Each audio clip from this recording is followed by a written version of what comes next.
Turning Red. Let's talk about Turning Red. It's time. Turning Red. To talk about Turning Red. Hold my breath, I can do it. Turning Red is an animated Pixar comedy that was directed by Domi Shi and co-written by Domi Shi and Julia Cho. Stars Rosalie Chang as Mei Lin and Sandra Oh as her mother Ming. Premiering on Disney Plus Friday, March 11th, and is apparently woke and going to be the downfall of Pixar. Oh my God! Yeah, it's about a girl who turns into a panda when she gets excited, or in any way, emotionally, like amped up. Yeah, right about a puberty age. So kind of, it's a metaphor for puberty for sure. Yeah, but it's not overt to the point where you have to explain anything to children. No. So don't worry, you won't be forced to explain anything to your children.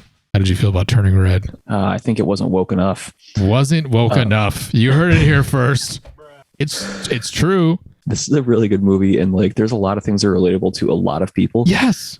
In this movie, like, relationships with your parents, relationships between parents, relationships with your parents to their parents and their siblings, comparing your relationships with your family to your relationships with your friends, and like having to like make those choices and like when it's the right time to do what for you and for them and for whoever.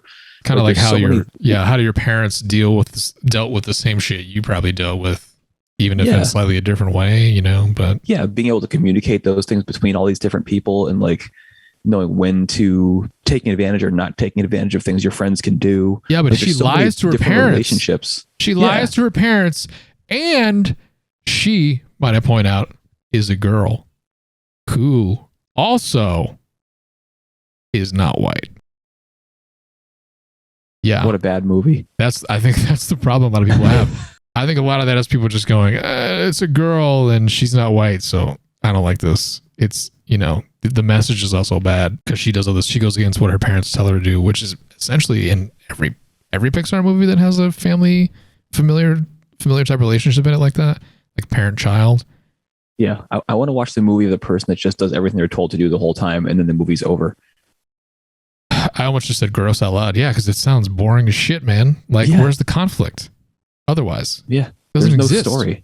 Yeah, there's nothing. You have to have conflict and growth.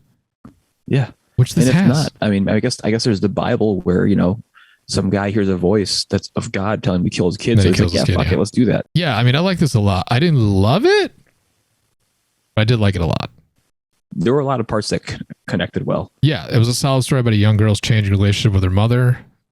No, the message was not lie to your parents and choose your friends over your parents. The message is how kids aren't kids forever, and your child-parent relationship will change. Also, to be true to yourself.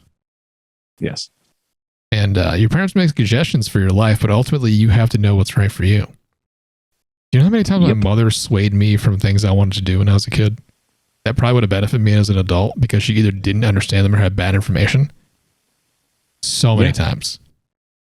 Yeah. So many times that I thought I was doing something wrong, so I hid it from my parents instead of like going to my parents and be like, hey, here's this thing that I figured out that I'm cool with and into. Like, they could have like cultivated a skill or something like that. Like, a lot of people I feel like want their kids to just be like, just listen to exactly what they say at all times, which I think obviously you want your kids to listen to you, but like sometimes they can discover shit for themselves, man. I was gonna say the people that say they can't see themselves in this movie too, so they don't like it. Were you a character in every movie you've ever enjoyed? Have you ever seen Face Off? Did you like it? Have you also switched faces with an FBI agent or terrorist to thwart their plan or thwart the thwarting of the plan if you were the terrorist in this situation? Yeah. It's like, if not, then that's weird. And it's almost as if you can appreciate stories that aren't from your exact perspective, given a little bit of empathy. Yeah. But only if not girl. If girl, no. Especially not if girl doesn't look like you. Definitely not. I'm tired of this. Having to talk about this. It's just, I feel like all the fucking time when we talk about something that like where someone's not white. I mean, I guess the problem is people amplifying those voices too.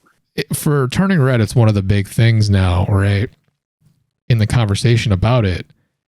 Because if you look at Rotten Tomatoes, the critic score is like very high, but the audience score is in the middle. It's like 60 something. Yeah.